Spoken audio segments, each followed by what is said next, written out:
everybody. Hi, Samantha. Hi, Stephanie. Hello, everyone. Thank you so much for joining me tonight and tuning in to Luna's Light. I have missed you. What a year the last 2 weeks have been. Eh? Eh, what? Am I right? Holy shit, you guys. So, how are you doing? How are you? Um, are you feeling this retro? Are you feeling, I mean, we had hit a full moon, the equinox, the retro, but boom, boom, boom, boom. Just, it has been something else. I'm sure you know. Oh, you can hear waves, but not me. All right, hold on.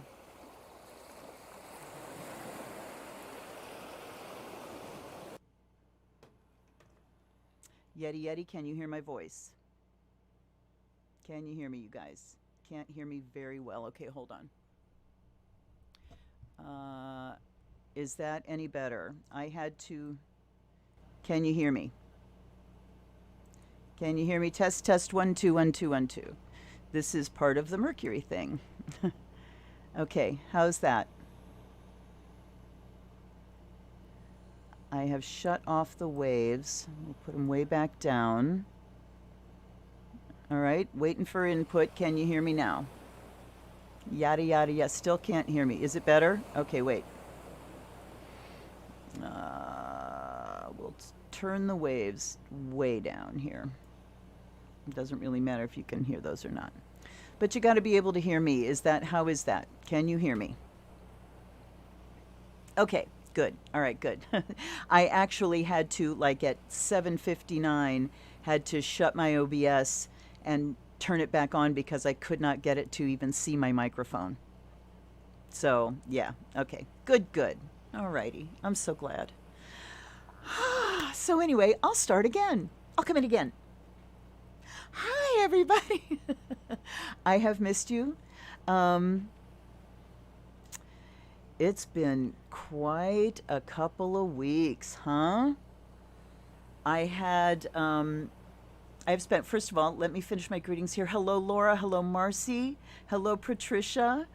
Welcome to all of you. Thank you so much for joining me. I was kind of shocked when I saw that. I mean, of course, if I miss one Wednesday, it's going to be 2 weeks when I do the next Wednesday, but still, hadn't done that mental calculation. And when I got on today, it's like, oh my God, it's been 2 weeks since I've been on here.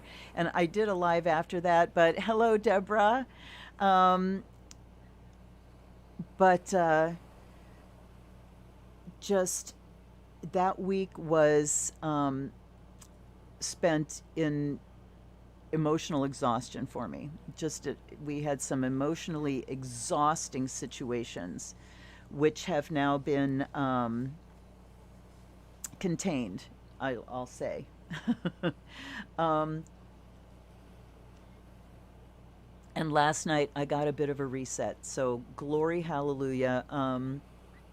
My daughter's boyfriend, Lance the genius Dowdle, is in a band called From Ashes to New. So if anybody is a fan of new metal, they're like very heavy music, rapping and singing on top of it. Very talented boys, and they are on tour right now, and had a stop at the Cleveland House of Blues. So Morgana and Tam and I got to go see a show last night, and we went. We were hi Sherry, welcome. We stayed in the bus or backstage, and when it was showtime, we go out to front of house, which is right by the soundboard, best spot in the house. So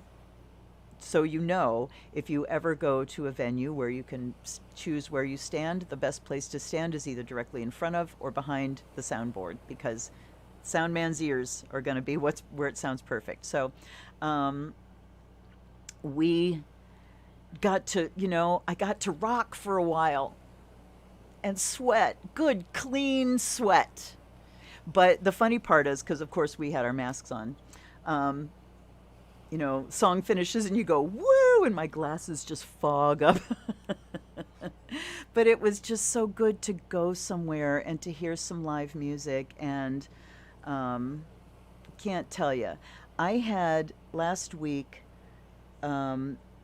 an incident on Wednesday night that caused a panic attack for me that was so severe I almost passed out. Haven't felt anything like that, I don't think, ever. It was just overwhelming. And after that, when I was going to sleep at night, it's like, oh, I need to get in the tub. I smelled so bad. And that's the chemistry of shame. The chemistry of sweat changes depending on why you're sweating. The chemistry of tears changes depending on what's causing the tears. They have done studies on this. The chemistry of tears of joy is different from the chemistry of tears of sorrow or grief. So I'm here to tell you that the chemistry of shame sweat is so much worse than the chemistry of like work sweat and rocking out sweat. So I had to jump in the tub and wash it all down. But an enormous, wonderful reset last night that I am so grateful for. If you get a chance to, look up From Ashes to New's most recent album that came out April of last year during the pandemic. One of the things that got me through the mask making. The album is called Panic. And it's just, it's amazing. So anyway, plug for family and friends. But there's something else that I wanted to mention tonight, and I do intend to do a little bit of work on this and shoot an actual separate video on it. But I just wanted to bring it to your attention because it has really come up close and personal and been brought to my attention in big letters.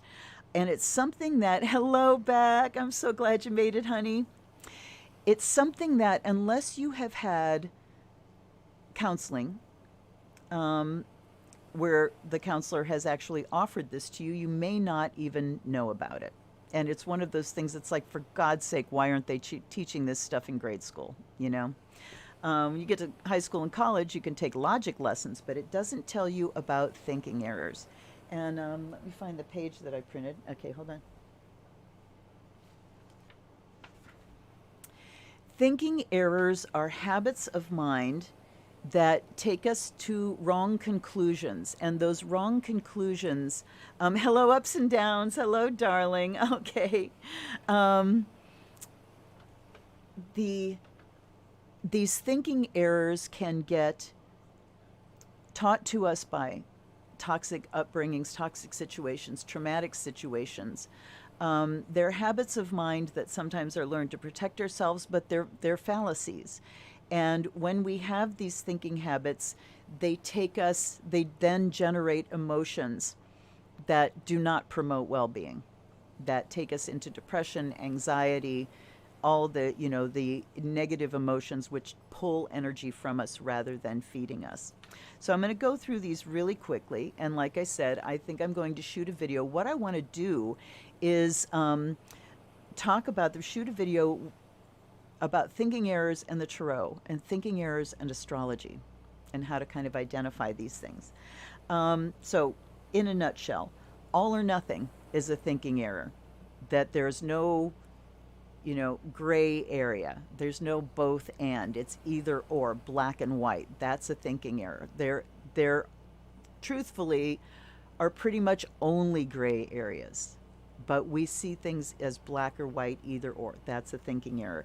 And so, it's like either I'm right or I'm wrong. And so you can, if you think about it, you've got to be either or. You can toss out all the good points of an argument because, you're tossing out the bad ones and the baby goes out with the bathwater. A mental filter is when you only pay attention to the evidence that supports, whatever. If you're carrying a belief that I'm the worst person in the world, and you will only pay attention to evidence that supports that rather than all the evidence that you really aren't the worst person and that you're worthy and lovable. Okay? Mind reading, when you assume that you know what's going on in somebody else's head. Oh, here's what you're going to think when you hear this. No, we can't do that. I can't do that. You can't do that. Even psychics. We can be very good at catching and sensing what's going on in somebody's energy system and maybe get very clear ideas of what they're thinking. But as a day-to-day thing, we really need to allow people to speak for themselves and tell us what they really are thinking, okay? Magnification is blowing things out of proportion. It's also called catastrophizing. For instance, something goes wrong with your car. You have a minor thing that you have to fix, and it's like, oh my God, I have to fix this. It's going to cost me this much money. Now, if this happens and this happens and this happens, then I'm going to be out on the street starving. So you take something that's small and contained and blow it up into an absolute disaster. Emotional reasoning is confusing feelings with facts. Because I feel it, it must be a fact. Wrong. Labeling. So somebody's a jerk or a loser or whatever, slapping them with a label, and then they become a one-dimensional person, or, it makes us think that they can't or won't change because that's who they are. All right. Overgeneralizing, that, because something happened once, it's always going to happen that way. There's also, you can call this predicting the future, that or it's just the assumption that because something happened a particular way in the past, that you are then doomed for it to happen that way always going forward. So you tried something, you had a trauma from it. Every time I try this, I'm going to be traumatized. That's overgeneralizing. Disqualifying the positive is the same thing, like catastrophizing. You reject, or when you're filtering out, the evidence that doesn't support whatever your mindset is, you can also disqualify the positive. I'm only going to focus on the negative things, that, everything negative people say about me is absolutely true, but these people are saying positive things. Yeah, but that doesn't count. Okay. Fortune telling, assuming that you know what's going to happen in the future. No, not so much. Minimization, the opposite of like maximizing negative things. Minimization is shrinking things that really are big problems, so it doesn't really matter that much. And so things that really do need your attention and really are impactful, you can just minimize and discount those things. All right. Shoulds and musts. I had a friend that used to say, don't should all over yourself. Should implies that there is some perfect standard or ideal that actually exists or supposed to be there, and something went wrong, so we're not there. So I should be doing. No, the reality is you are doing. There's not some objective reality that's supposed to be happening that we are, oh God, Mercury retro, I can't come up with words, that we're ruining somehow. All right. And personalization, taking responsibility for something that isn't yours. Because I did this, he lost his job or whatever. Okay. So just a basic list. You can Google it and find lists. Sometimes they have different names for the categories. Sometimes there are more or less categories, but things that you should be aware of. And when you start to become aware of your habits, your habitual thinking errors, then what you can do is have like a little journal, and to, pick one of the ones that is particularly needling you and say, today I'm going to work on catching catastrophizing. And every time you catch yourself doing it, it's like, okay, I'm doing it. Write it down. Here's exactly what I did. Here was the actual situation. Here's what I turned it into in my mind. And then the next step is you talk back to it. You say, that's not really true. Objectively, that's not true. It really isn't that bad. Here's the reality of the situation. And as you do this again and again, you start to break those habits of mind that take you into the negative places. So, coulda, shoulda, woulda. That's right. So, and we all do this. This is not, you are not like some horrible crazy person because you do these. We all do these. This is why I think they should be teaching about them in grade school, or as you hit appropriate developmental stages to be recognizing these things. So tonight, how the hell have you guys been over this last clusterfuck of a couple of weeks? Are you taking care of yourself? How are you taking care of yourself? Are you drinking enough water? Are you getting enough sleep? Are you feeling your feelings? we went on such a sugar binge last weekend. Holy shit. And then yesterday, there was like something shifted and a weight lifted off my shoulders. And it's like, I don't really feel like eating sugar. So I'm confident, I'm hopeful that things have shifted and are moving through. Um, yeah, exactly. Just being aware that they happen, thank you, Laura, is going to help you recognize them. Hello, Sheila. Hello, darling. Thank you so much for being here.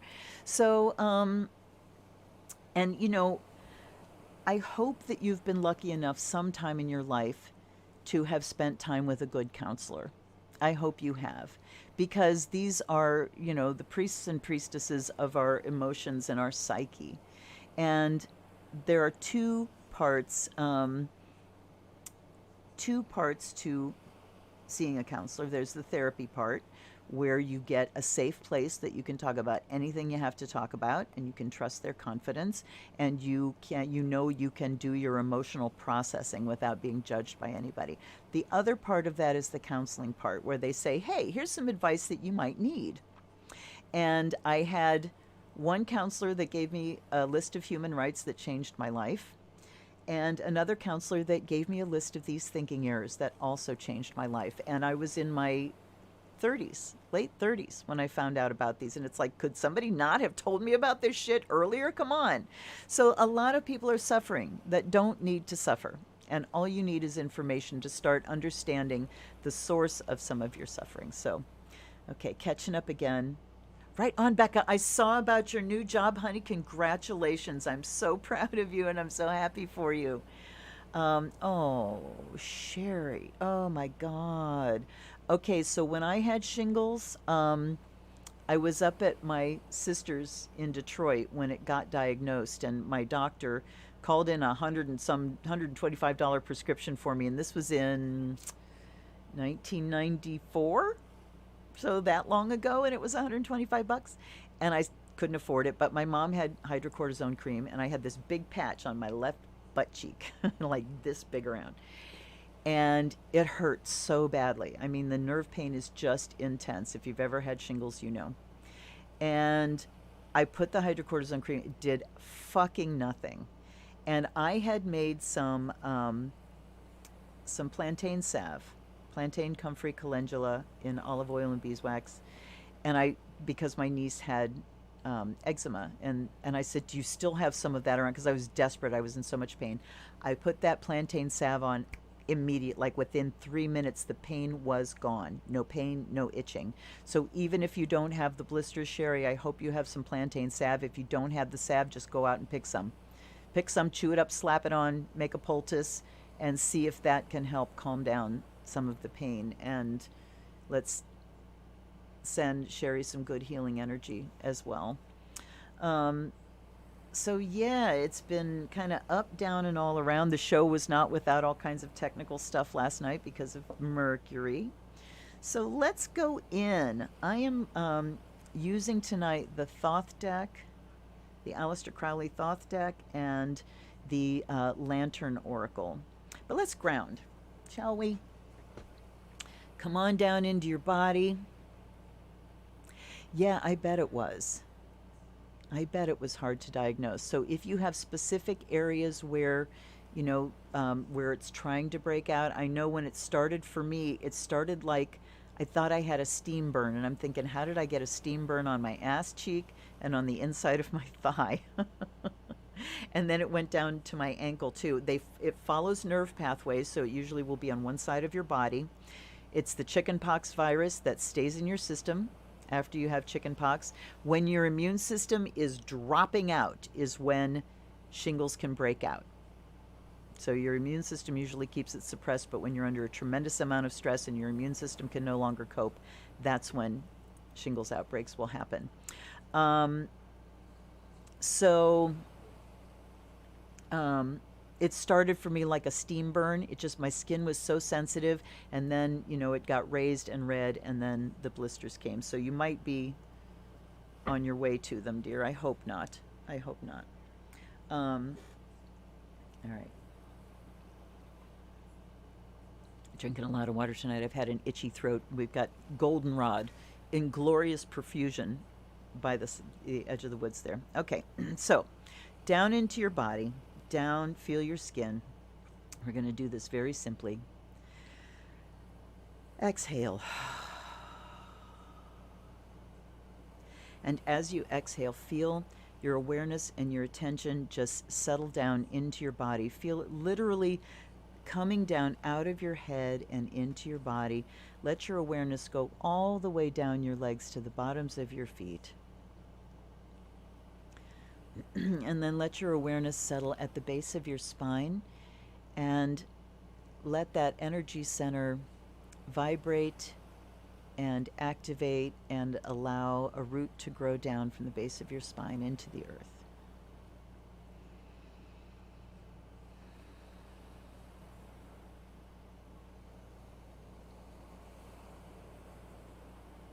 Just let it grow till it stops by itself.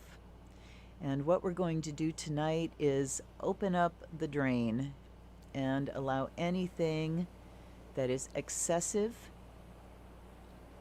anything you do not need to be carrying in your body, in your energy system, to just drain out. So let's drain out stress and tension. And I mean, stress is something that's external, right? So we can't really do anything about that, but let's drain the tension that comes from stress. And feel your muscles softening while you do. So as the tension starts to drain, you can feel the top of your head begin to relax, and in a cascading effect, the muscles in your forehead relax, and the muscles down like a cap over your head just begins to relax. All the muscles around your ears and the muscles around your eyes, many, many muscles around your eyes, all relax. All of the muscles around your nose, around your mouth. Let your tongue relax and lie between your bottom teeth. Let there be some space between your back teeth. And let your jaw relax. If you want, you could take your hands and just go like this. And let those muscles relax under your touch. Let your neck relax, your shoulders. And let that relaxation flow down your arms, to your elbows, down to your wrists. Let your fingers relax. Think of all the work your hands have done today. And thank them and let them relax, open and soft.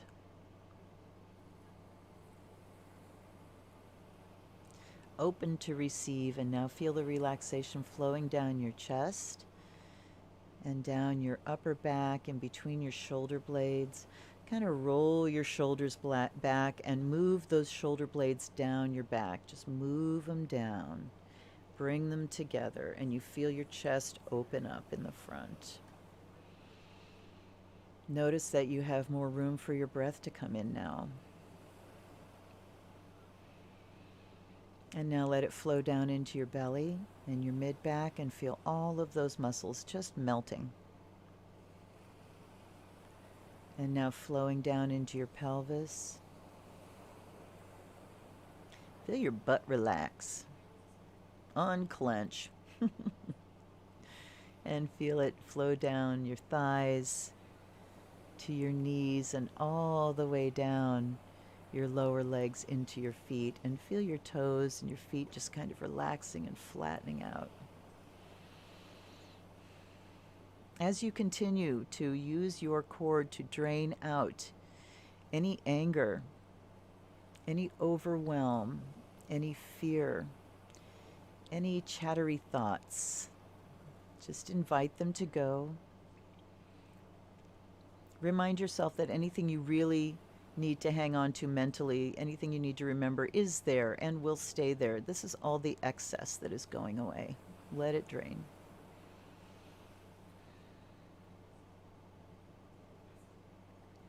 All right. And now, let's have a bell.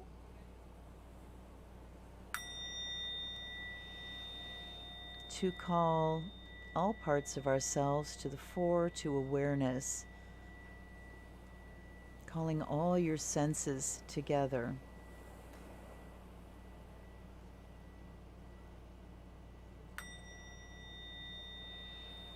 And bringing your mind, your spirit, your emotions, your body, your will,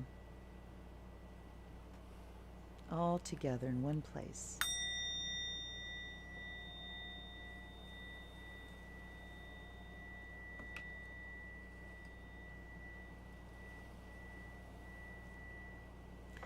And now let's offer some fresh water and some fire of Azrael and ask our allies and ancestors, guides and guardians to be here with us. Please, thank you for your presence. Thank you for being here with me every minute of every day. I wouldn't have gotten through without you. So big wave of gratitude going out to all of your invisible helpers. All those that you know are there. They are there. And we are so grateful that they are. Okay. Oh, Astrodice. That's right. So let's look at the energies and the modes and the areas that we're going to focus on tonight. All right.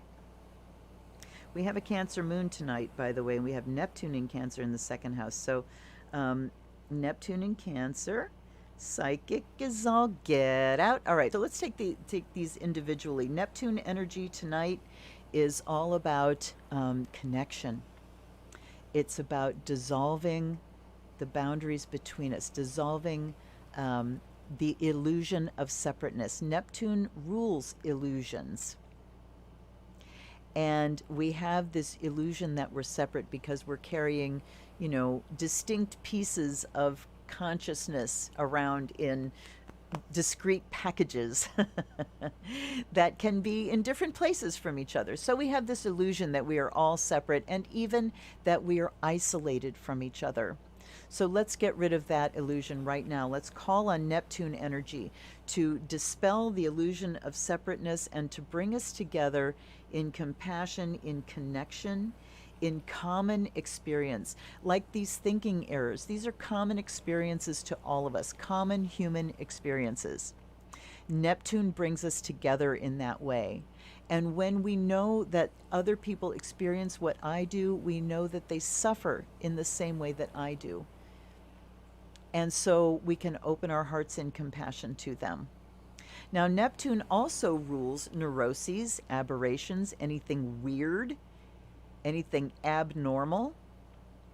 And so it also rules neuroses and the deft way that we can twist something into whatever vision we have in our head, and then we project that out onto everybody, and then we react to it. So Neptune allows you to be blissfully ignorant of your own bad habits. But what happens universally is in the karmic system, you don't get off. You don't get off scot-free. And especially with Neptune. Neptune is serve or suffer, So when we don't acknowledge the issues that we have and we don't address our own neuroses, what we do then is we see them showing up in everybody else, and they're the things that drive us insane. So the faster you can go, okay, this person is tripping me out, triggering the shit out of me. It's like, how am I like that? And then you can get into your own energy system and go, okay, and feel, that you're not alone. These are habits of humans. This is the human condition. So those Neptune things will bring us together, allow us to feel compassion for each other, and allow us to connect in a spiritual, energetic, psychic way. Also, thank you, Neptune, for showing up when I'm doing readings. Cancer, we're looking at a cardinal water sign. So cardinal is in the now, water is the emotional body. So with Cancer, we are talking about focusing on our emotions. And let's talk about the origins of those emotions. And the origins are, yes, there are external origins. That is day-to-day experience. So we have an experience, we have an emotional reaction. There's a one-to-one connection there. We can connect those dots easily. But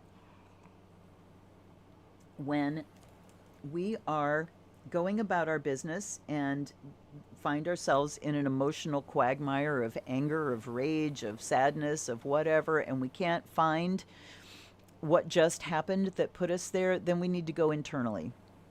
And we need to check out what our feelings are. What are we dwelling on? Cancer, the glyph of Cancer is the crab claws. And Cancer rules retention. Cancers tend to have really good memories. They retain. They also retain water. So, water retention. Anything that you keep, memory, is a retention of ideas, a retention of experience. So Cancer can call us to attention of what's my mood like and where did that mood come from. So I invite you this week, as you check out your thinking errors, to have the overarching question, where did that feeling come from? Where did that feeling come from? And then you can look at, if you caused it for yourself, might have been a thinking error, work on cleaning those things out of your system. Work on awareness. Awareness is the key to all of this. And then the arena that we're operating in is the second house, which is values. Yes, money, actual money, but overall value system. What do we value? What do we feel is worth doing in order to bring abundance into our lives? And here's where I would like to ask you again, if you value the work that I do, consider sending $1 to one of the links down below. Just $1. With 1,200 and some, however many subscribers I have at this particular point, if even half of you sent $1, it'd be great. So I invite you, I ask you, I bless and thank you if you make that choice. All right? Nothing's too small. Okay, so second house is your values. So let's look at our value system and our standards. Let's talk for a second about the difference between boundaries and standards, because we were talking about boundaryless Neptune here. Boundaries are things that we set up that do put a separator between us and other people. A boundary says, I will not let you do that.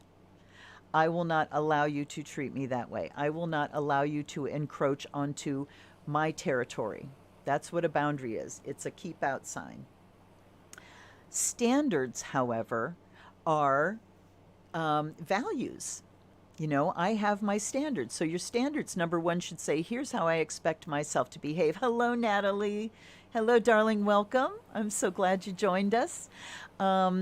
Standards say, here's how I will behave. Here's what I'm going to hold myself to. A standard is, I don't ever lie, right? I might avoid answering, but I'm not going to lie to you. So that is a personal standard that I have. And so this week, I also invite you on a Mercury retro to check out your standards. Buff them up a little bit. See if you're holding to your standards. See if they need revised. Check out, am I the one that decided on my standards, or did somebody else lay these on me? So that's a good thing that we can be checking out this week as well. Okay.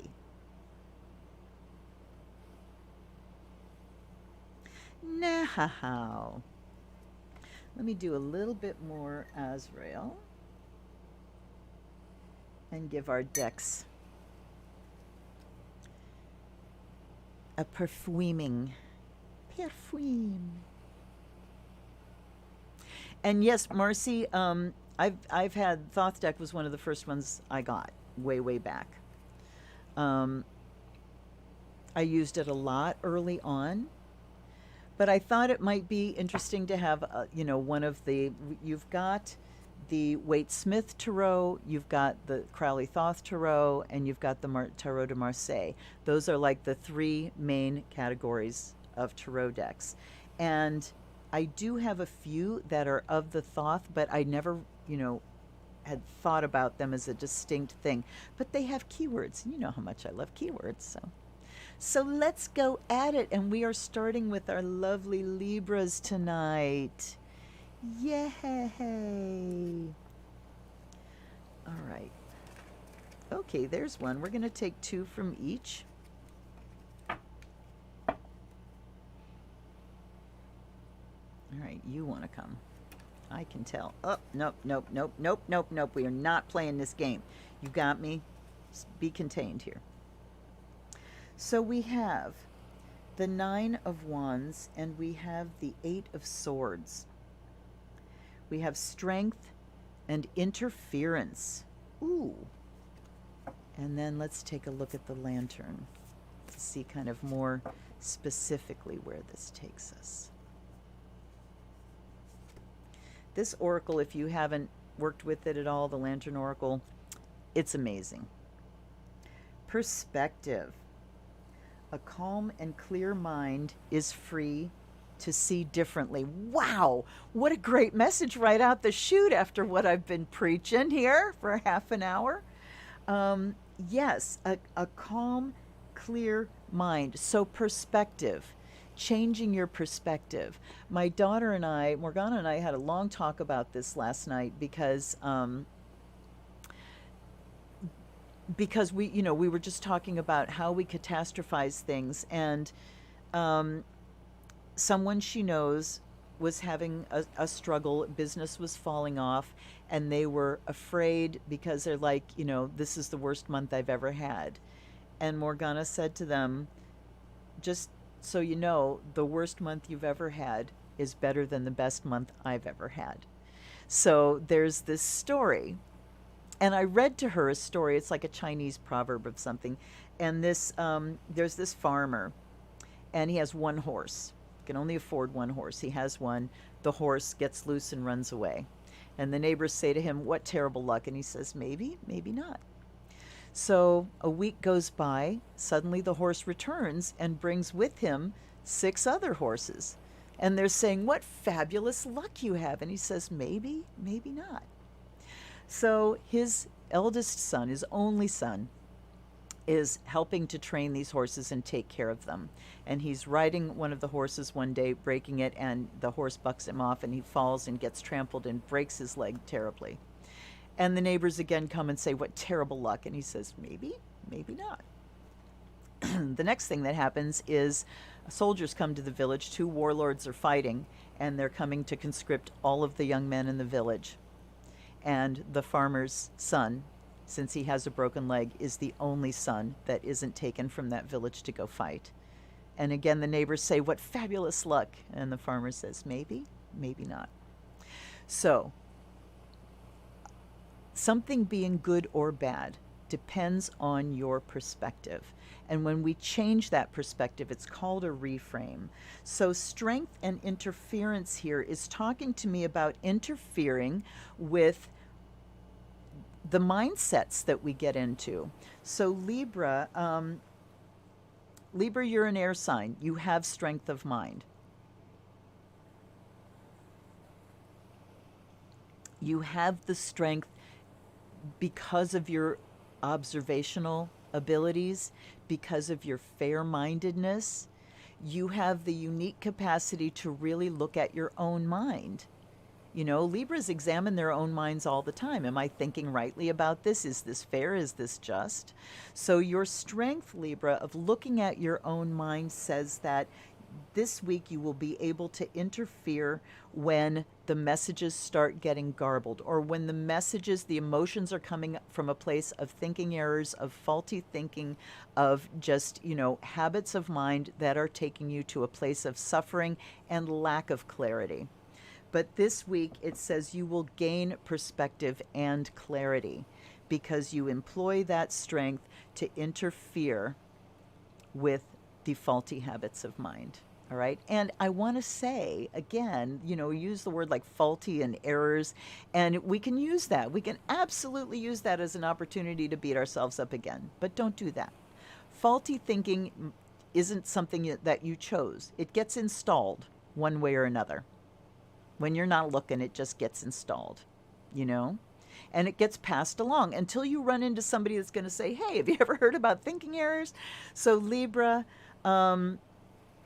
This week, you will have an opportunity to use that strength of mind to change your perspective, to interfere in your own thought process that is taking you to a place that is causing you bad feelings, causing you to feel the way you don't want to feel, even just draining your energy. You know, when we generate negative emotions for ourselves, it robs us. We lose inspiration, we lose hope, we lose creativity. So this week, Libra, is going to be a good one for you to use your strength of mind to interrupt those thinking errors, those faulty ways of thinking, and to give you an experience of the strength of your very own mind. So, yay. Thank you for that message. Cards, you're being wonderful tonight already. Ooh, there we go. There's one.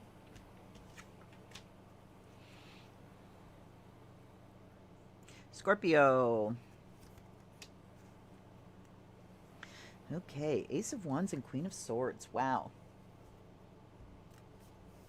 All right, let's see. Yeah, that story's great, Marcy. I remember the first time I heard it was on a show called Lamb Chops Play Along. Sherry Lewis did this story, and she told the story to a group of children, and she said, every time I tell you a part of the story, I want you to say either that's good or that's bad. So the kids had this experience of watching the very same thing turn from bad to good to bad, depending on the context. Context is everything, gang. All right, Scorpio. Hello, Lisa. Welcome. You guys, I'm so happy that you're all here. I can't even tell you. I'm just so happy. I'm just relieved to be back out of the whirlwind.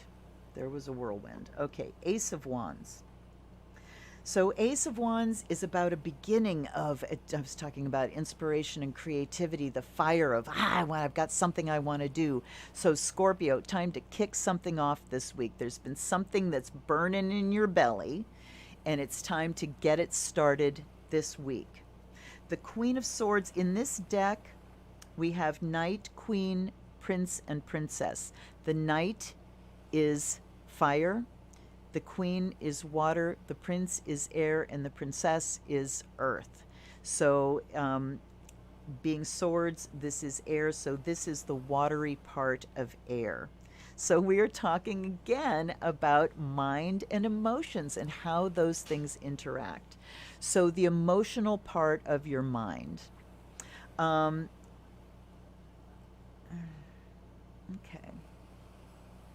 And let's look at this over here and pull them together. Home. May your body beware a harmonious balance of love, strength, light, and pleasure lives. Okay. So Queen of Swords also is very clear thinking, discriminating thinking. I call her the wounded woman because she has a story, she has a history, and in this deck, there's the emotional part of that story. She has gained strength from it, but sometimes she also has put on armor because of it. So what we need to do here, Scorpio, is take a good look, hold up a torch, this Ace of Wands, hold that torch up, look at your own mind, look at the emotional set there, look at what you might be holding on to, Scorpio. Something you're not willing to let go of. Scorpio is retentive as well, being a water sign and being the ice form of water. You tend to lock those emotions in, slap labels and judgments on them, and then they generate other feelings that can take you to some very dark places. So let's look at how we're doing this in our own mind. And Scorpio, you as the master of transformation can take that Ace of Wands, that torch, and burn it down, right? Burn things out so that you can come back home to balance. What are the things they said? Harmonious balance of love, strength, light, and pleasure.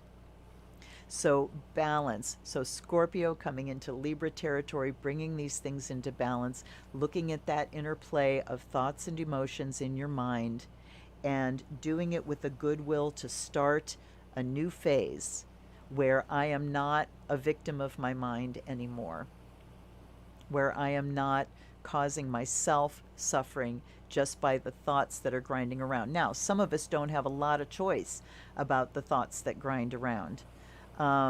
My whole family being diagnosed with ADHD this summer, and the obsessive thinking, my Pluto Mercury conjunction in Virgo, and the obsessive thoughts, the intrusive thoughts, these are things that many of us deal with, and you can become aware of them, you can work with them, but sometimes we just have to understand this is going to be a part of my makeup all of my life. What happens is you get better and better and better at living with these things. You get better at recognizing, being aware of, talking back to, and it takes less and less time to unhook yourself. And you get to a place where you don't get entirely pulled in. It changes over time, sometimes a lifetime. But with information, awareness, and practice, you can get to this home of balance and love and light and pleasure. All right?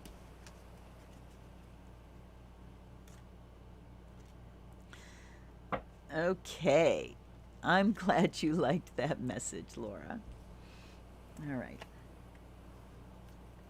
So we certainly do have thematic messages and Libra messages. And of course, when I talk about a particular topic at the beginning of the night, that sets a context. So that context is in my mind. And when I do readings, I am naturally going to fit the cards that come out to that context. So again, context is everything. And, whether you read for people asking them for their questions or not, I tend to do the first read knowing absolutely nothing. And then at the end, I will say, do you have anything you want me to go back over, or anything that didn't get talked about or didn't get addressed? Specific questions that didn't get addressed. If they give me a specific question, then I will look at the spread I already have laid out to find the answer. It's usually there. If it isn't, then I will take more cards. So just a little bit about process there. Okay, Sagittarius.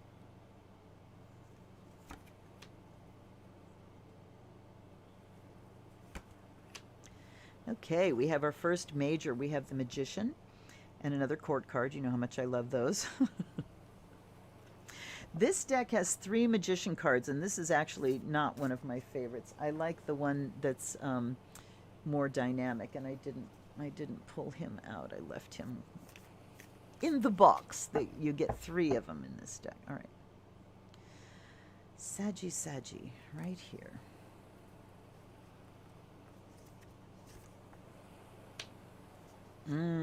Okay. So the Magician, of course, says that you have everything you need in order to get started on something. The World says you have everything completed. You have reached completion.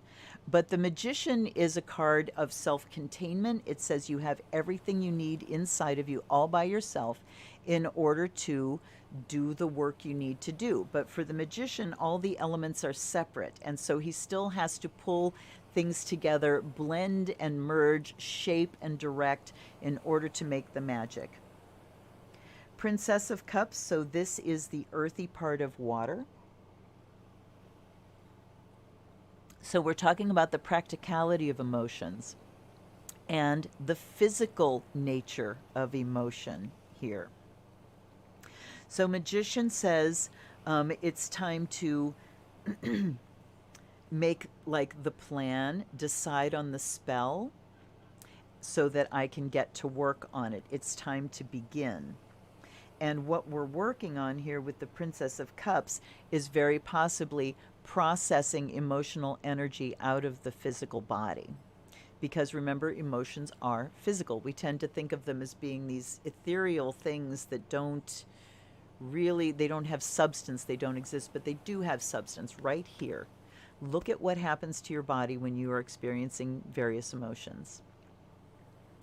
From face flushing with anger, to heart racing, to sweating with fear and anxiety, to mouth going dry, to grief and sadness and depression, draining you of physical energy and making you want to sleep all the time. So emotions are physical. They exist in substance. So here we need to acknowledge what is in the physical body as far as emotional energy goes and get to work transforming that. Do some magic to work that through. And over here we have forgiveness. Hurt blocks our light. So Sagittarius, you are one of the brightest stars of the entire zodiac. Your humor, your outgoingness, your generosity, your philosophy, your understanding, your just bright, bright spirit here can get dimmed by all of the emotional energy that you're carrying in your body.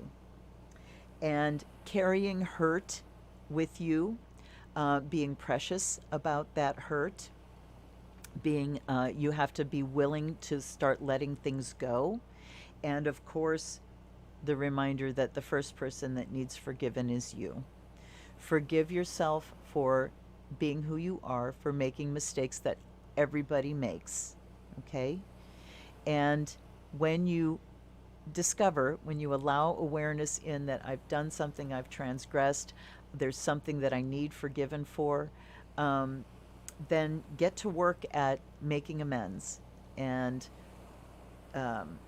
so that you can then process the emotional energy through. And when we have shame, when we're doing the shame dance, which they should do like river dance and call it shame dance. I would be one of the lead dancers. I was trained into the shame game from the very, very, very beginning. And when we're doing the shame dance, we want to run away. We want to distance ourselves from our body and the emotions that are happening there because it feels so very bad. Shame is a soul wound. There's something inherently wrong with me. Guilt says I did something wrong. Shame says I am something wrong. Okay? So that kind of shame, yes, it's an overlay that really dims your light. So Sagittarius, look at what you need to do this week to make amends, to acknowledge the emotions that are locked in your physical body, and to forgive yourself so that you can process those through. All right?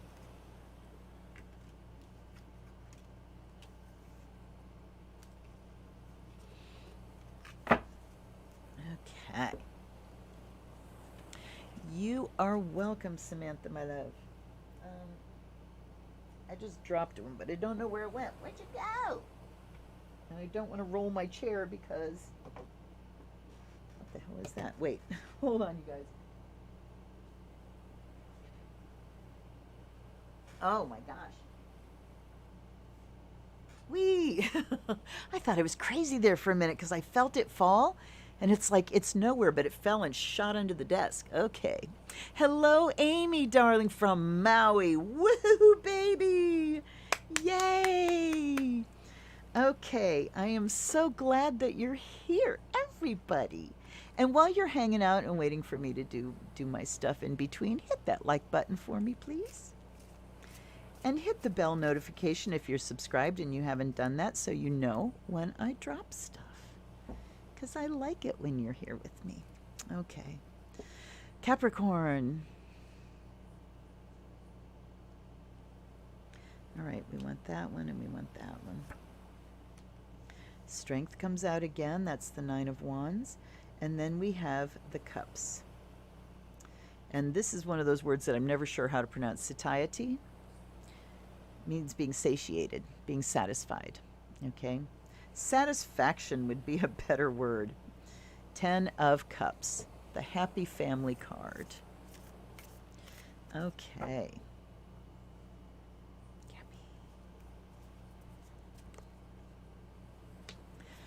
All right.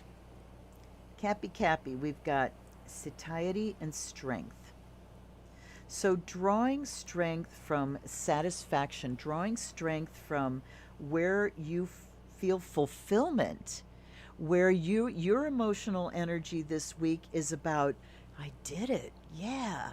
Nothing better for a Capricorn then that feeling of accomplishment, okay, man, I did it. It's also the feeling of, I've had enough. It's the feeling of enough. So to be satiated means I don't need another bite.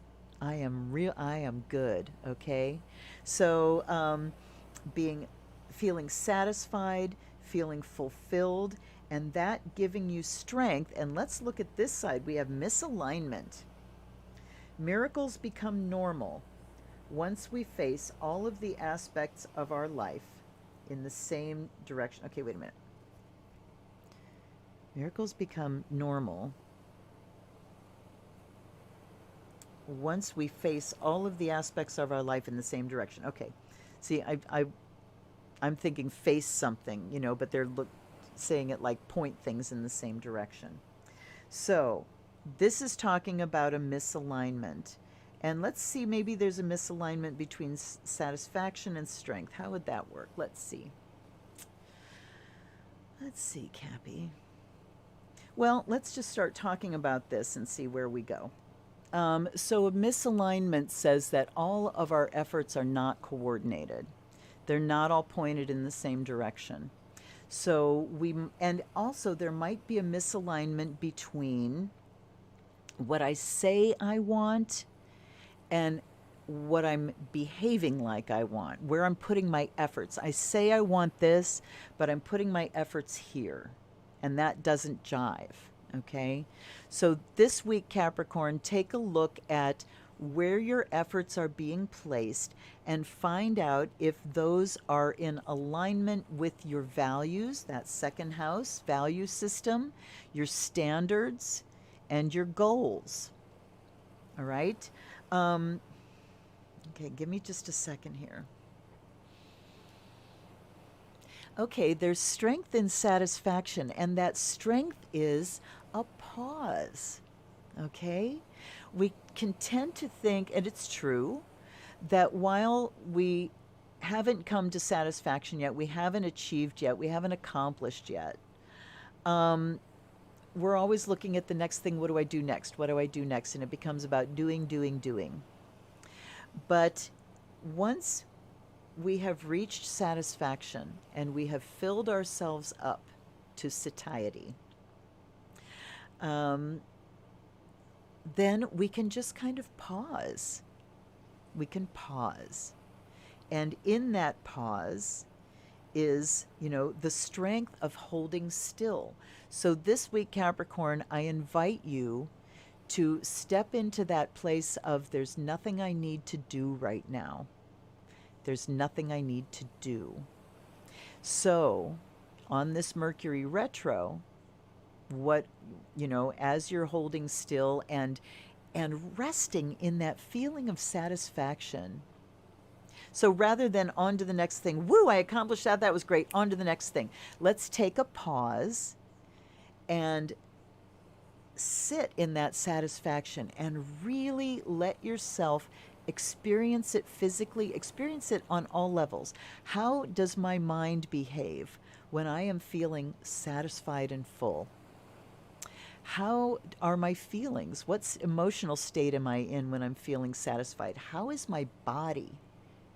How do I feel spiritually? Do I feel connected when I'm feeling full and satisfied? And just take that time to sit still, be strong about it, and just really assess and feel what's going on.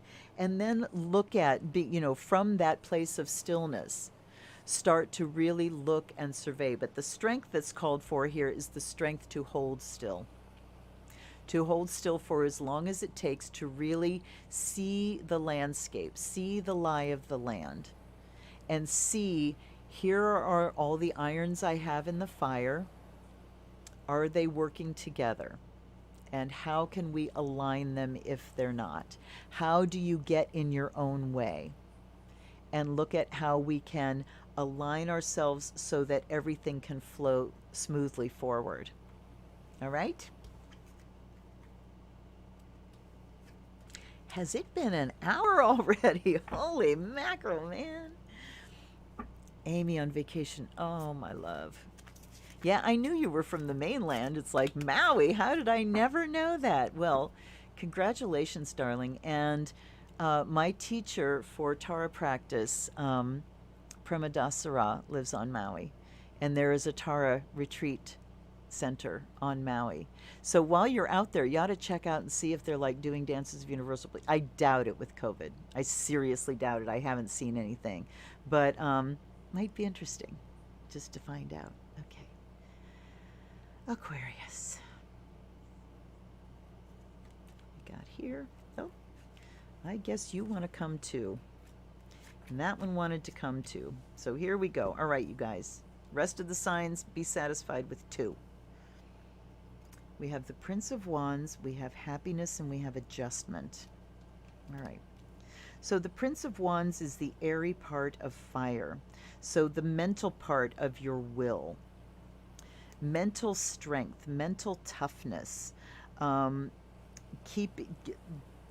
Getting control of your thought processes, your mind, and pointing it in a direction for the thing that you want.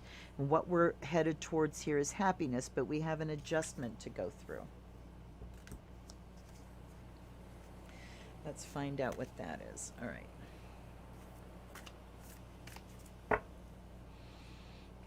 Aquarius. Transitions. Ooh. This is a very Aquarian looking card. Anytime I see that blue, that kind of crystalline blue, those are very Aquarian colors. I was talking to my son about Aquarius today, and I said, you know, a lot of typical Aquarians, at least if you're Caucasian, Aquarius rising, I've known a lot of Aquarians that were like sandy haired and crystalline looking eyes, aquiline.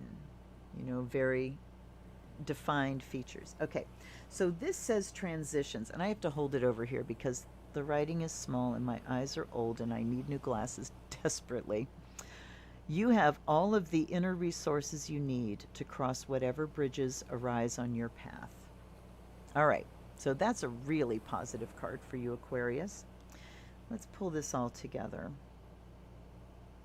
So Prince of Wands, again, we need to think about our sources of inspiration, think about creative projects that you want to embark on, start making, pulling those things into a more organized thought pattern here. Both transitions and adjustment here say that we are in a flux time, that you are in a time of change. So, so the thinking part of this is a source of happiness for you, Aquarius. You are very clear-minded.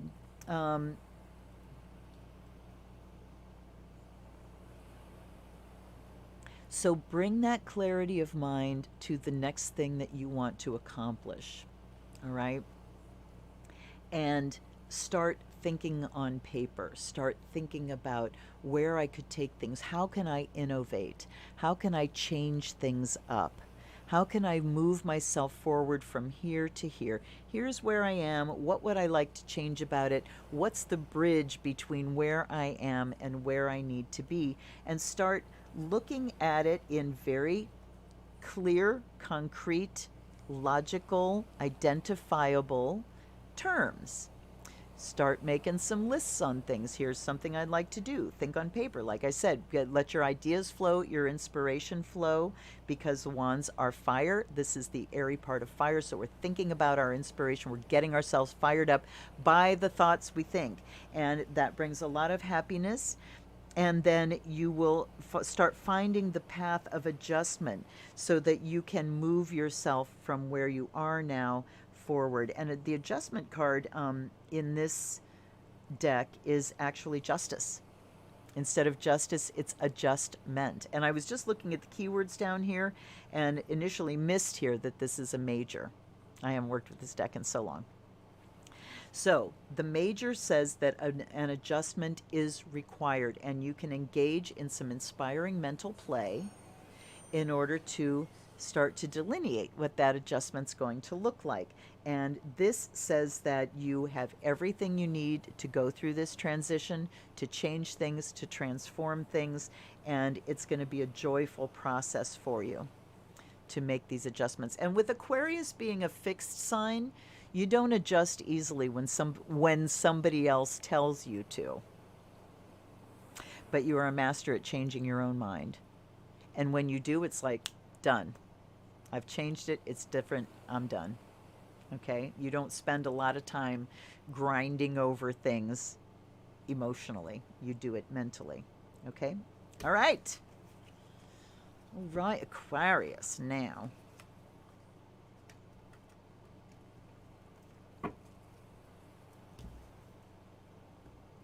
Okay. Pisces. Magic 13 watching right now. While you're waiting, please hit that like button if you would. Please and thank you. Pisces. All right. Ooh, oh, okay. Apparently I have... Did I leave all the magician cards in this deck? I guess I did. This is actually my favorite magician card that's in this deck. And then we have the Five of Swords. Ooh, it says defeat. All right. And we've got a repeat of perspective. All right, Pisces. This is great because the defeat card says that we're definitely feeling a loss somewhere. We're feeling that there's a situation that we couldn't control and we're feeling defeated about it. All right? So the Magus says it's time to turn that on its head. And the perspective card, a calm and clear mind is free to see differently. So this is where we need a reframe, Pisces. Look at where you're feeling defeated. Look at where you're feeling like something was a mistake or a loss. And then remind yourself that nothing is a mistake if you learn something from it.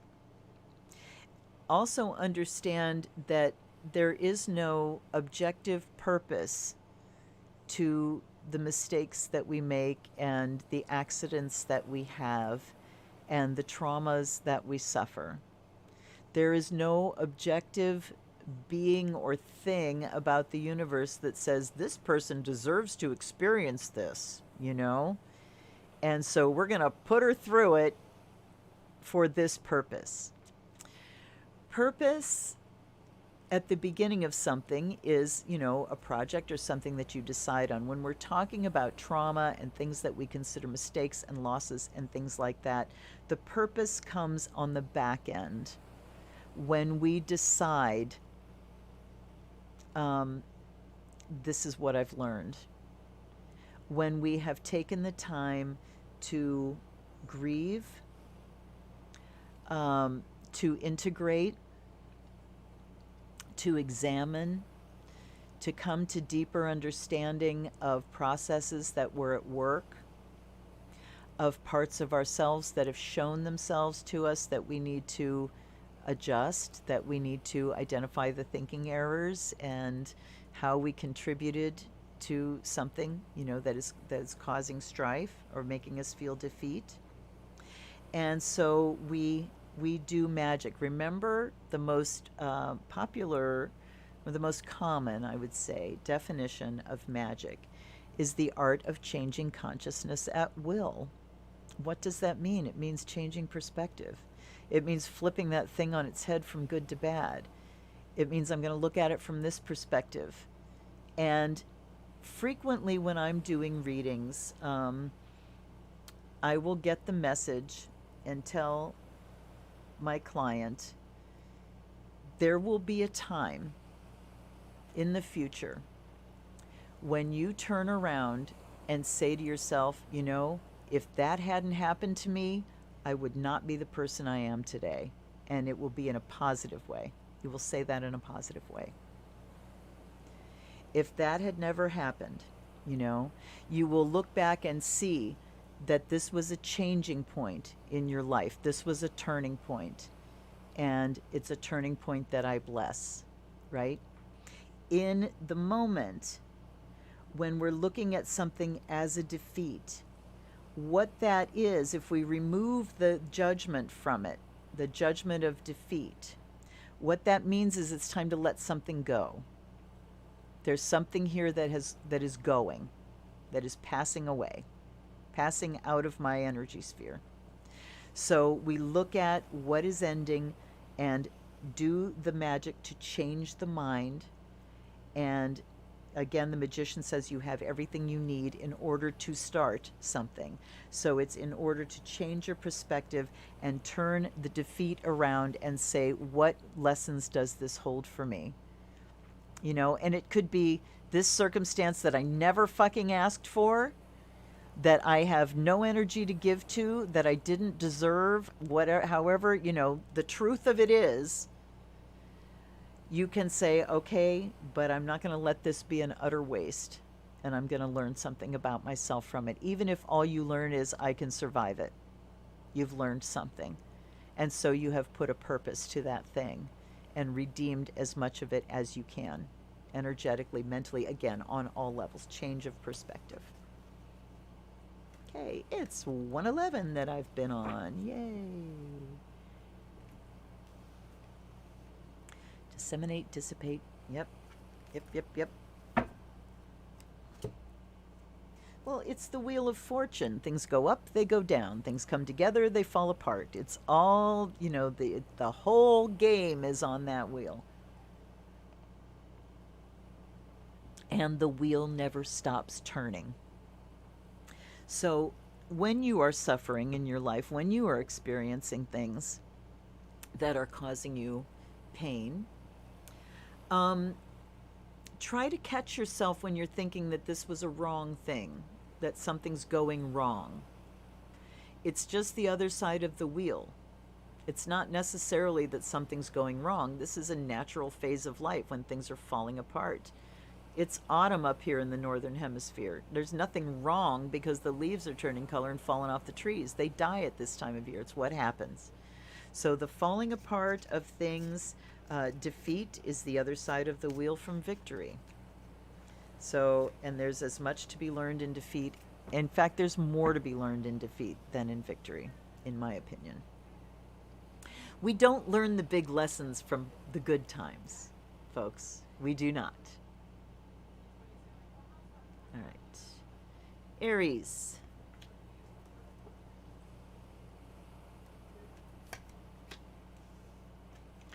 Okay.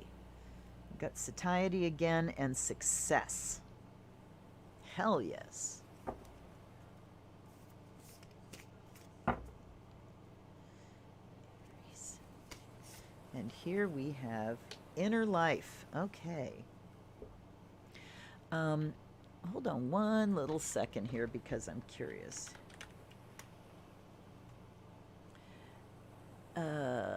Satisfied feeling of bliss. All right, let's please show me the pronunciation. Satiety. Okay. Also satiety. So, satiety. I had that right. Yay. Boop, boop. Success. Okay, so success and satiety. So Aries, you are at a place of feeling like something is culminating, something is coming to emotional fruition. The Six of Wands says, because I've put a lot, is that, no, that's Six of Coins, right? That's Pentacles. Gotta be. Like I said, I'm not used to this deck. That's gotta be coins. Hold on. I'm gonna double check. Six of Discs. Success, yes, Moon and Taurus. All right. So we've got success. We're feeling satisfied with ourselves, Aries, and your inner life is a garden to be cultivated. So good week for you, Aries.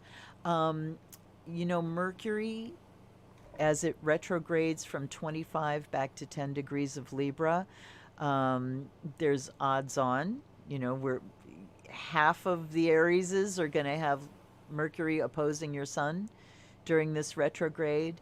So you might be having logistics, faulty logistics, like throwing roadblocks out to your personal expression. But this week, it's time for you to just kick back and enjoy your success. You know, let yourself, like Capricorns, let yourself sit back and go inside. Aries tend to be really external. You know, they're out there. They're out. Go go go. Um, so it's kind of a big ask sometimes to ask Aries to just shh, just hush for a little bit, calm it down, be in your body, and look inside. Okay, so that's what we're doing. It's a garden to be cultivated. So because it's not your natural state, Aries, to be living a huge internal life, the invitation is out there this week to, during this retro season, cultivate that inner life, to really look at your inner relationship with yourself.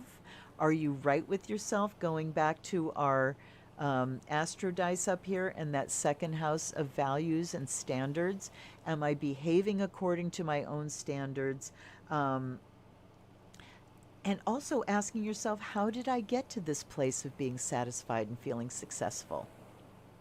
How did I get here? So that you can replicate it in the future. I think that's about all I have to say. Just a pause for you as well, Aries, and time to really allow yourself to celebrate your successes, and with yourself, not with everybody else that can tell you how great you are, okay? But quietly with yourself in your inner life, and see where that kind of reckoning gets you, okay?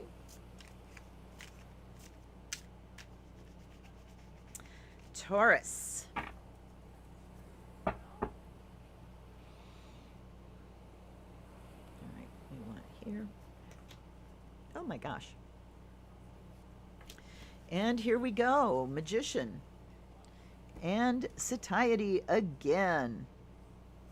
There's our theme for the night, folks. Certainly the Perspective card came up twice. Magician has come up 3 times, and so has the Ten of Cups. And here we have Forgiveness again. Okay, Taurus. So Taurus, satisfaction is big for Tauruses.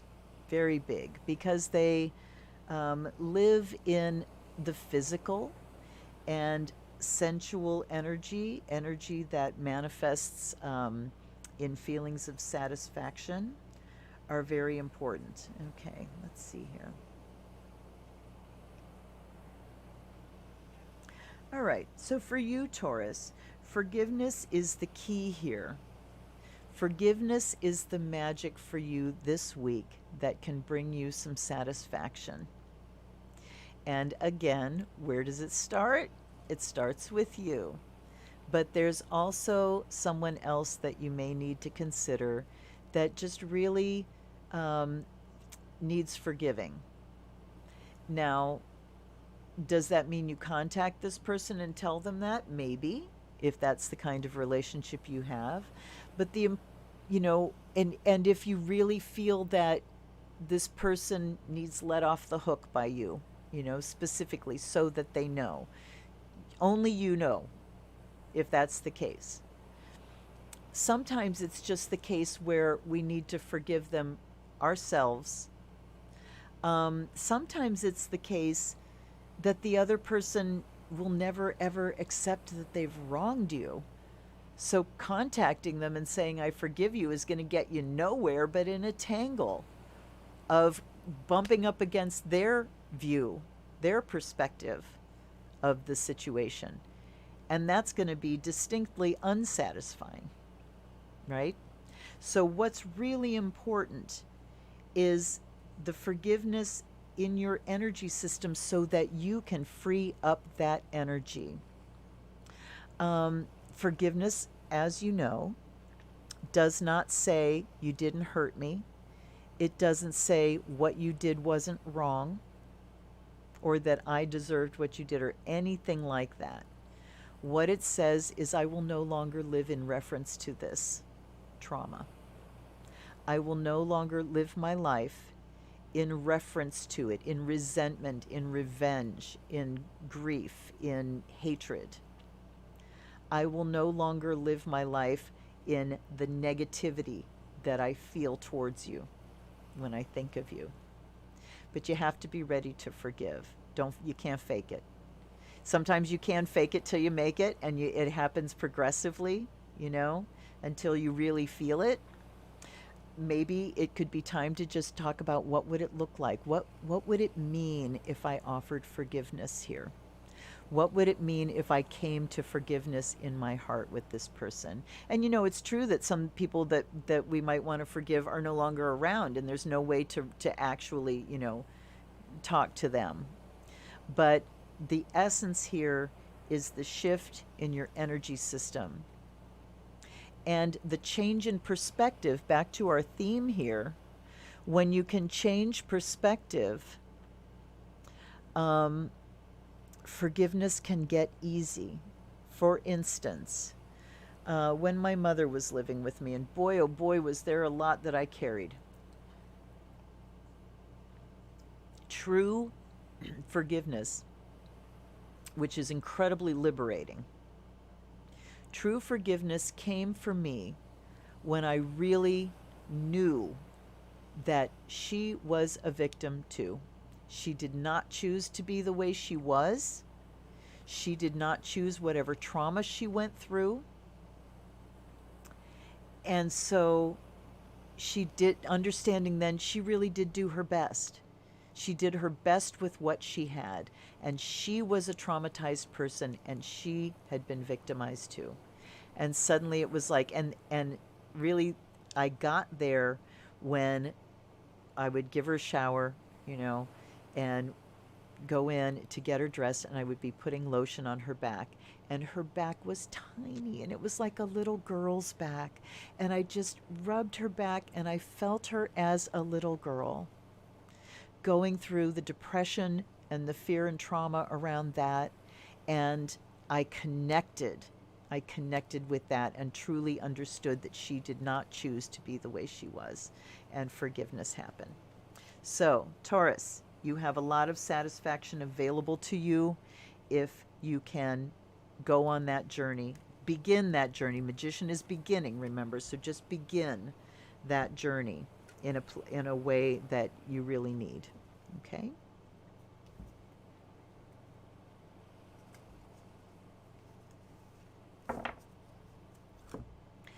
All right, Gemini.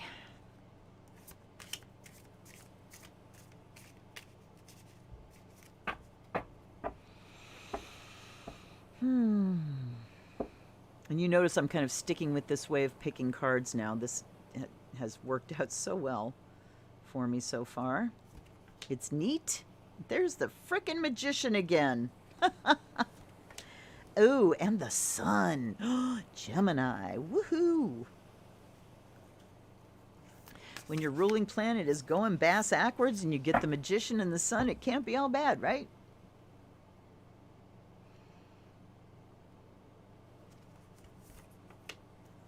Ooh, Eternal Gatekeeper. This was one of the cards I got this week when I was processing.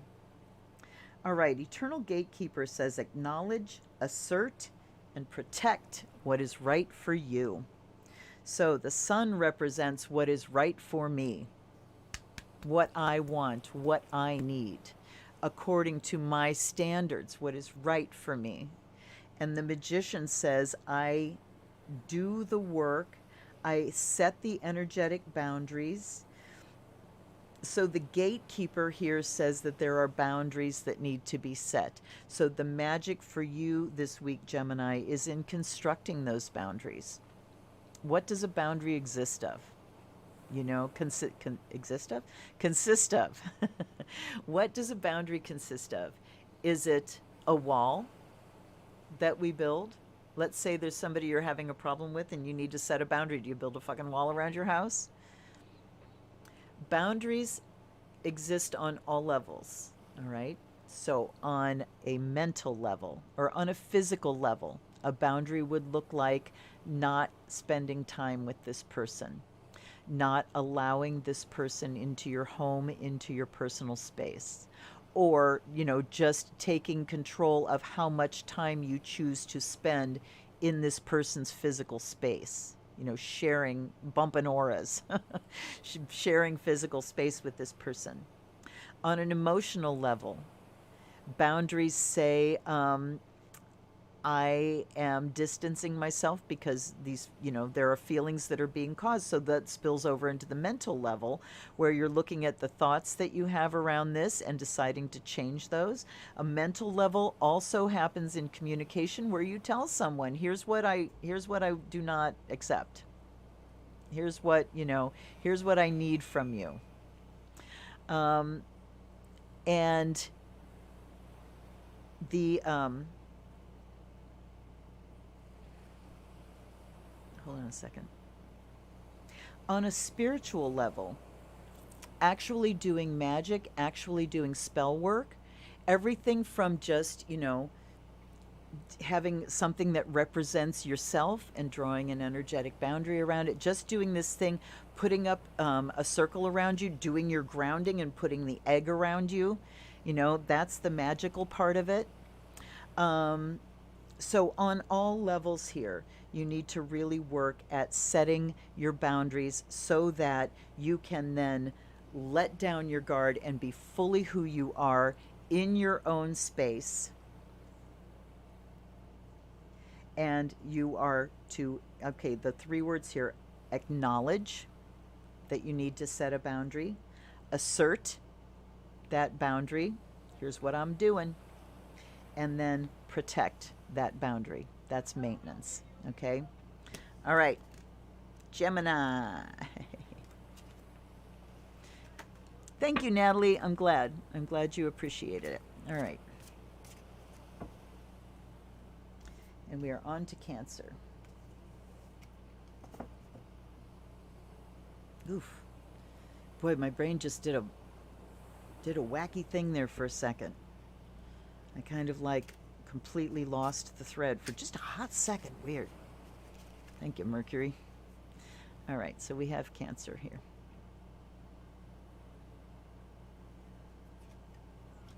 There's another magician. God, Tuck. Oh, for God's sake. You see what we have here? 2 of the magician cards. Is this the theme for tonight or what? We're taking another one. I was going to say, if that 3rd magician came out, I was going to cry. All right. What we have is Queen of Wands, another frickin' court card. So she is the watery part of fire. Ooh. I know what she's talking about, Cancer. The watery part of fire is talking about commitment. Talking about, because commitment is emotional, so fire is, I want to do something. Fire is desire and passion, and I want it. And when we really add the emotional part of it, or we're looking for that emotional payoff down the road, we can commit to something. And, interestingly, committing to something says that I will stay here through whatever emotions happen. That the commitment says emotions are not going to pull me off one way or another. I am not going to be swayed by my feelings, because I have the passion and the drive, and the emotional commitment says I'm going to stick through no matter what. All right. And both magicians, both magicians coming up here. Cancer, it's time to do some magic about doing magic, maybe. All right, let's see here. Wisdom in play. Our intuition knows more than we do. All right.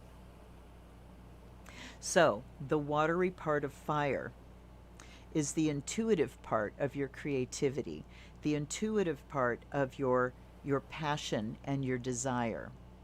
So when you're being inspired, the intuitive part of your inspiration, when that inspiration hits, it's a voice from spirit saying we're infusing you with emotional energy.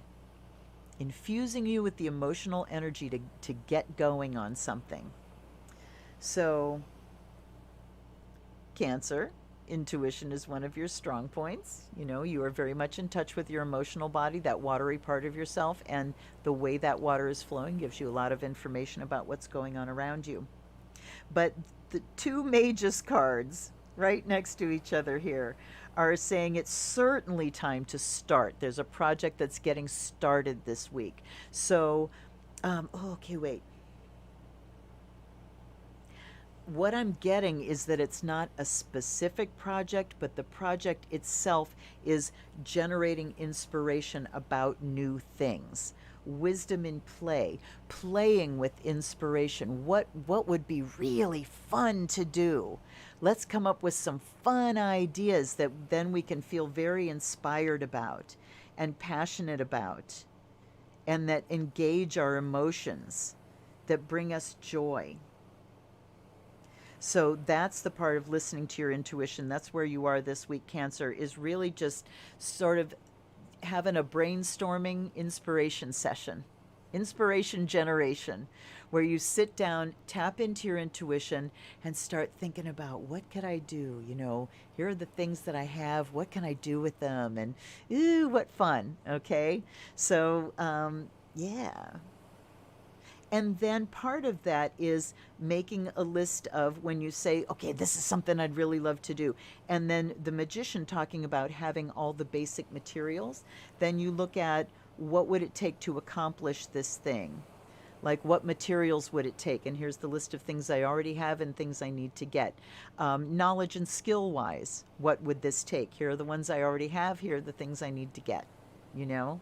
Because this could be the kind of project that you is a little beyond your skill set, so you get inspired about it, and then that inspiration and that emotional investment, that's it, commitment is emotional investment, pulls you forward to up your skill set to meet the goal, to meet the level that is required for what you want to accomplish.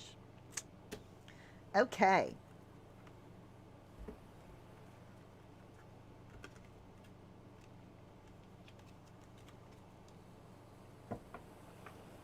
Job project. Okay.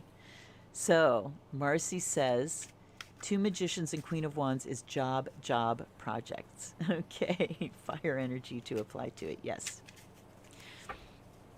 See, the magician card to me is about, yes, there's work to do. There's something that you need to do, something you need to work on. It talks about pulling all, it's a number one, so there's a unity about it. It talks about pulling all of the levels of yourself together. It's integration, bringing all parts of yourself to bear on this thing, on this one thing. Remember that one, all right? It's about channeling spirit, left hand up. Come on, spirit, I align with you. I channel it through my body and bring it into manifestation, bring it into physical being. All right. Ooh, good, Sherry. I'm glad you liked it. Right on. Yay. I'm so glad we're on it tonight. All right, so here we have Leos. I'm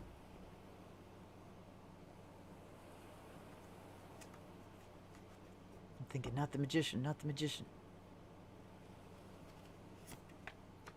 Okay.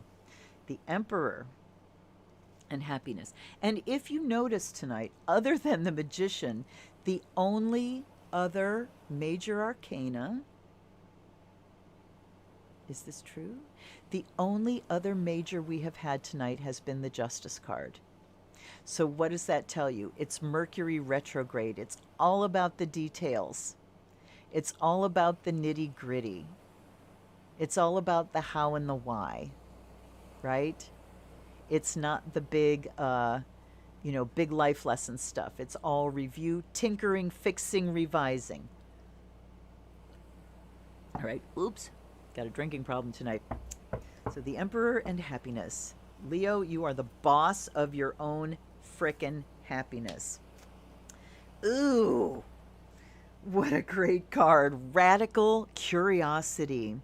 Seeing it as if for the first time every time. Oh, hell yeah.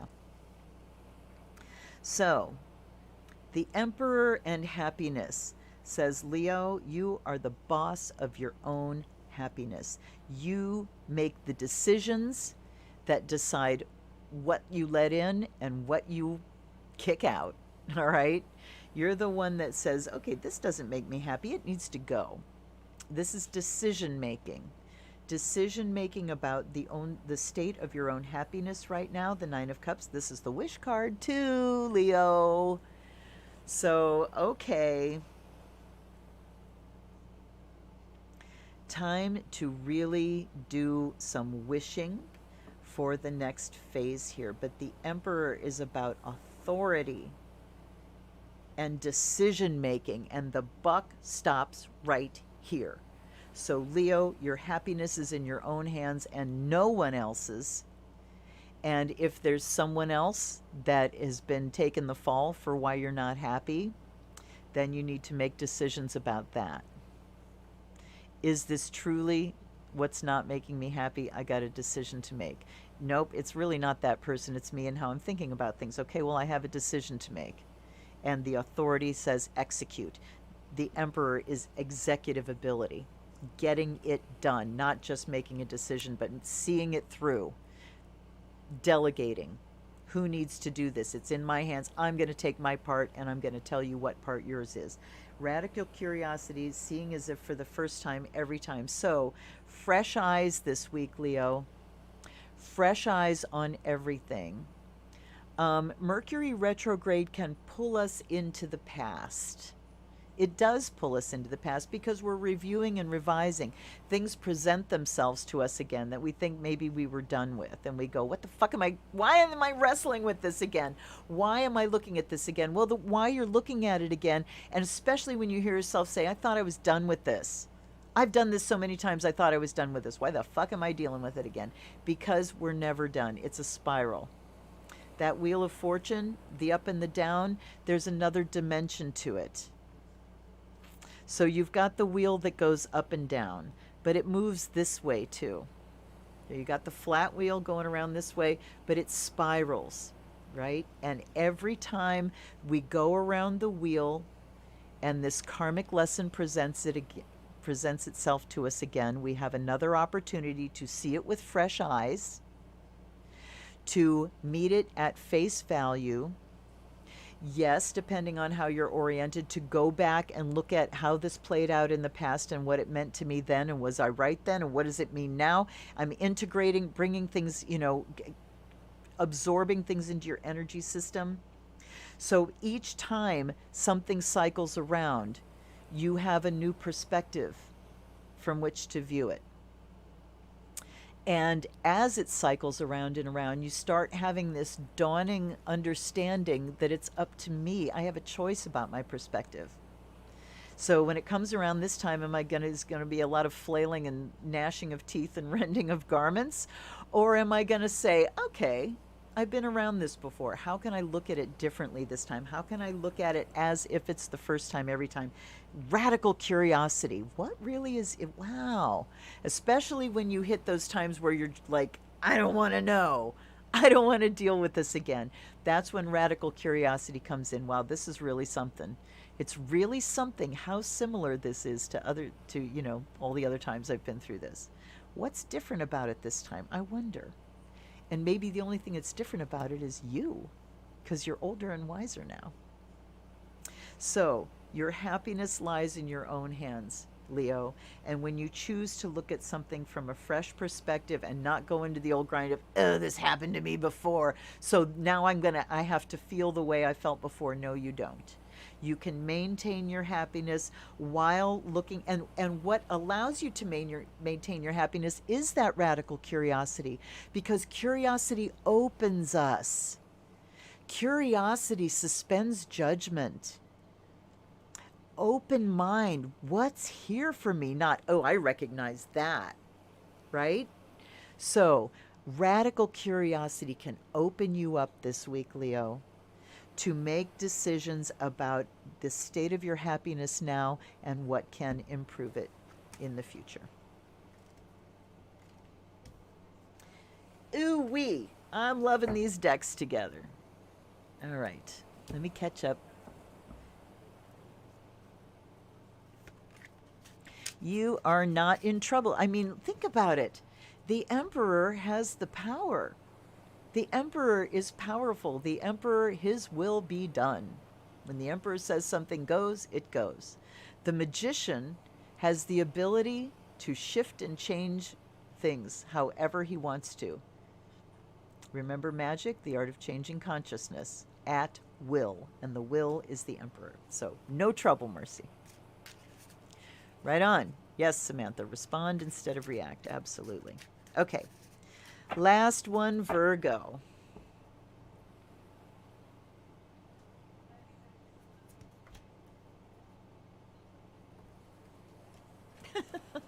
The fucking magician again, you guys. How many times has he come up? Like 7 times. Well, when you've got, what, 3 or 4 of them in the deck. But still, holy mackerel. Success, the Magus. All right, Virgo, from the Lantern Oracle we have Forgiveness again. That's our winner from this deck. I think we've come up with that 3 times. All right, Virgo, so this week you will finally be successful in releasing something that no longer belongs in your energy system. You will succeed at transforming. You will succeed at understanding. You will succeed at connecting. And all of these things translate to forgiveness. Again, forgiveness of yourself. And, you know, when you finally come to the place where you reach an understanding that, that allows you to forgive, anything is an opportunity to beat ourselves up, you guys. So you might, from that, go, okay, I forgive you. And then it's like, why didn't I do this sooner? You know, I could have let it. Stop it. Just stop it, Virgo. Just stop nitpicking yourself. Okay? Stop nitpicking yourself and understand everything happens in its own perfect timing. Things unfold in their perfect time. Again, that change of perspective. Nothing is a mistake. My life flows in perfection, in perfect love and perfect trust. And when I trip and fall, when something happens to me, when I'm traumatized, I can choose, when it's right for me, to look at that and decide on the perspective from which I will view it. So the magician, the Magus here, says that it's time to work on the concept of success. What does success mean? All right, so here's what you need to do, first of all, Virgo, is define success. Of course, if we're talking in terms of a specific thing, a specific project, a specific effort, the definition of that project, the parameters of that project will define what success means, right? You know, success is when I finish blah, blah, blah, whatever. When I get my degree, that's success, okay? But beyond that, in general, like when you say, if somebody asks you what you want out of life, what do you want to be? You know, what do you really want out of your life? And somebody says, I want to be successful. At what? What does that look like? What does it look like is the question that needs to be answered. What does it look like in real terms? Does success mean money? Does success mean my kids are happy? Does success mean my kids all have degrees?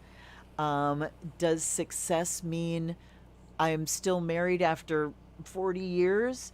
What does success look like to you? And I remember once a friend of mine, I was talking to her about my parents, and she was very good at asking me questions and, you know, helping me reflect and dig through some things. And she asked me, you know, what I wanted for my kids, and I said, I want them to be happy. I just want them to be happy.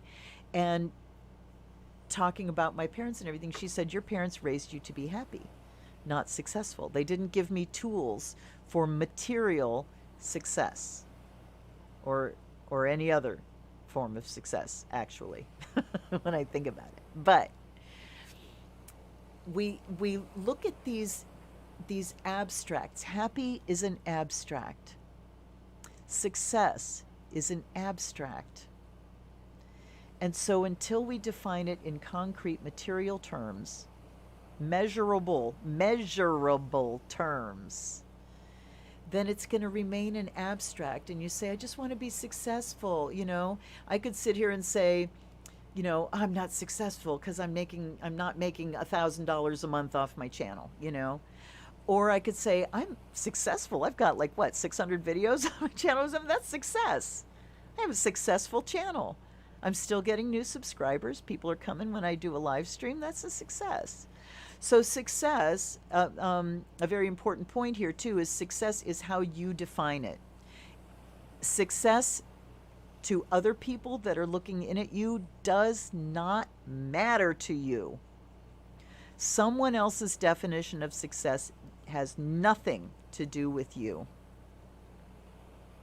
Success must be defined by you, and that's the only definition that should matter to you. Now, of course, if you have a job and they're asking you to do something and they expect it to come to a successful result, again, there's a definition of success that's measurable, and that's according to somebody else's standards. That's fine. But I'm talking in your personal life, overall in your life.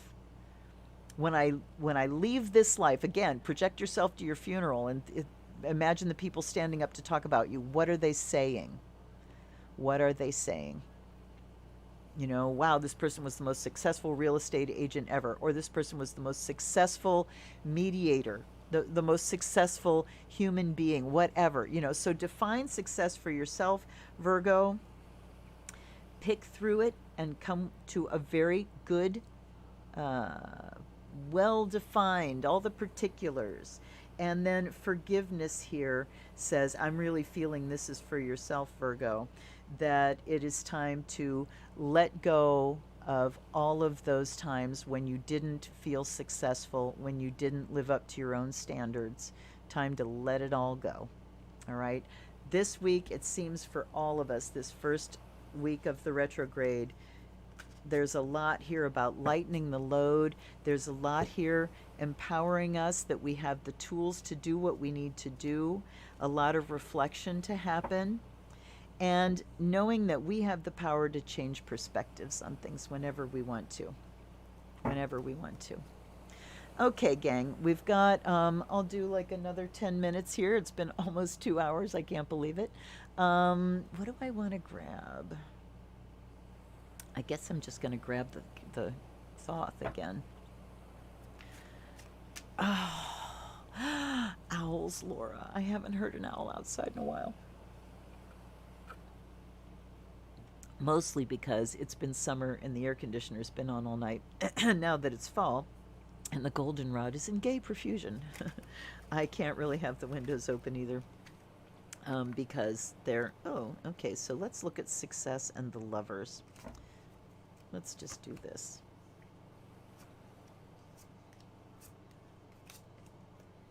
There's the magician again, you guys. We cannot get away from him tonight. So, I mean, what a strong message from the magician. And you know what? I'm going to go in here. And this deck calls him the Magist. And we are going to read.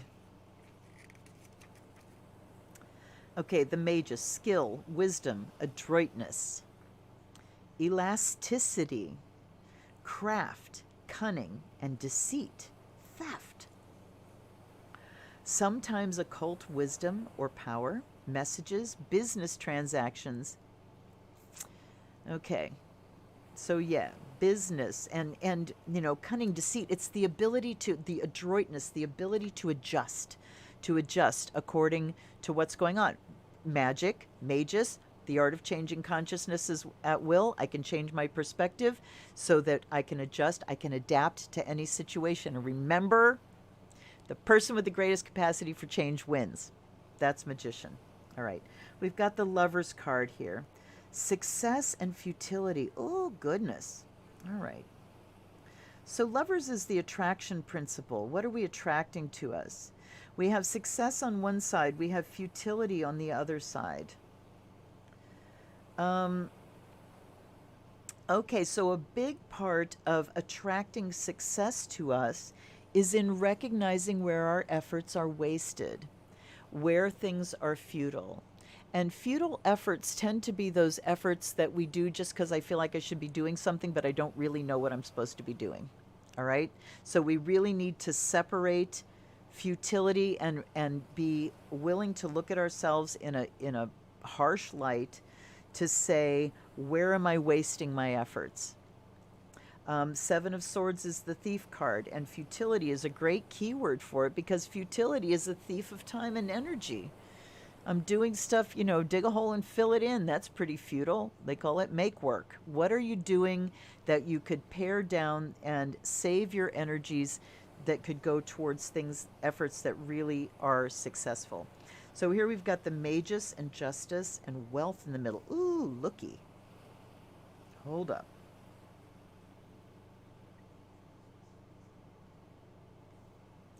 Okay, so we do have some adjustments to make in order to define success, in order to bring wealth in. We need to be willing to let go of some commitments, maybe. Here's something I've said I'm going to do. I've committed to it. It's not working out at all, but I said I'd do it, so I'm going to keep grinding away. That's futility, thief of time and energy. So we let that go. Get off the hamster wheel. Exactly. Exactly. And once we do that, once we separate these two, and we reclaim, I'm looking at the Lover's card as kind of pulling in all the energy that was being wasted here in futile efforts. Pull that back in and love it into real measurable success, which is wealth. Wealth is another thing we need to define for ourselves. There's not any objective definition of wealth. It's all relative. I can sit here and go, oh, we don't have, I could whine about money all the live long day. And the truth is, anytime I have that coming on, I have to stop and go, just look around, look at my home, look at everything that I have, all the things that I value. So part of this process is kind of like weeding out the futile efforts, is weeding out the stuff that is overabundance, it's too much, You don't need all the stuff to be wealthy. You just need the stuff that really resonates with you. And then the Magician there is about sort of transforming this, reclaiming the energies wasted in futility, blending those energies and using the magic, adjusting, balancing, and blending them into this flowering of my definition of success and wealth. And I betcha if you spend some time defining and really changing your perspective and looking at things objectively, you will find wealth all around you.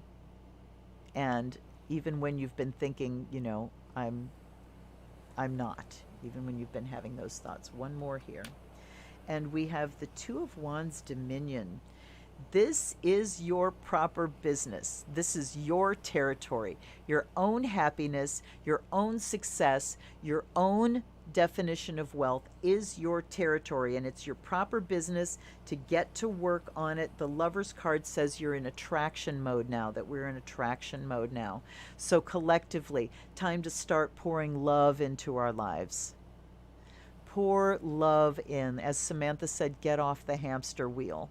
Get off the grind and start pouring love to yourself, into your life, into these definitions of success and wealth, and then pick up the tools of the Magus and start shaping.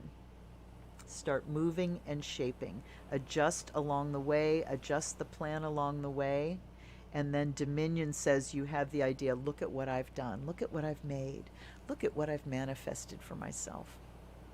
Feels pretty good. Feels pretty good. All right, you guys. Thank you for being here. I'm so glad to be back. And truthfully, in that time, um, I can't remember what day it was. It might have been Friday, might have been Monday. Everything this whole past couple of weeks is just kind of a mess.